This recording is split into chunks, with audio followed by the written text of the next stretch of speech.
પથરો લઈને કબૂતરને પારેવડાને પથરા મારતો હતો અને એક જણો દોણા નાખતો હતો. તો સરકાર આવી પથરા નાખતો હતો ને એને ઉપાડીને લઈ જઈ કે તું આવા પારેવડાને પથરા મારે છે એટલે ઓને 15 હેન્ટર મારો. કેટલા? 15. પેલો બોલ્યો કે બાપા 45 હેન્ટર મારો. કે ચમ કોઈ 15 નહીં ખાતું તું 45 ખાવાનું કે છે? તાર કે હું તો 3 દાડાથી આ પારેવડાને પથરા મારું છું. તો એક દાડાના 15 હોય, 3 દાડાના 45 મારો મને. કે ચમ? પણ તાર કે ભાઈ સાહેબ તમે જોયા વગર ન્યાય કરો છો. હું પથરા ચમ મારતો હતો? કે ચમ પેલો દોણા નાખતો હતો ને એ રહ્યો દોણા નાસીને ઘરમાં લઈ જઈને મારી નાખતો હતો. પેલા દોણા નાખતો હતો ને ઘરમાં બોલાવીને મારી નાખતો હતો. એના ઘરમાં ના જાય એટલે પથરો મારતો હતો.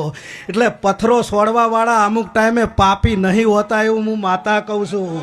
ભાઈ પથરો છોડવા વાળા અમુક ટાઈમે પાપી નહીં હોતા. જોવું પડે ભાઈ, ચેતન કરે. તમને કદાચ કોક દાડો તમારું માવતર એમ ક્યાંક બેહી જા તો તમને કદાચ રીહ ચડે, પણ એ તમારું કોક આગળ ભાળતો હોય એવું હું માતા કહું છું. પછી જો ન જો તમારી મરજીની વાત છે. એટલે જોઈ ન્યાય કરજો. તમે ખૂબ ડાયા છો, કોઈ મારે કહેવું પડે એવું છે નહીં. પણ મારો ભગવાન રાજુભાઈ તમારી ઓર રાખશે. અમરતભાઈ, અરવિંદભાઈ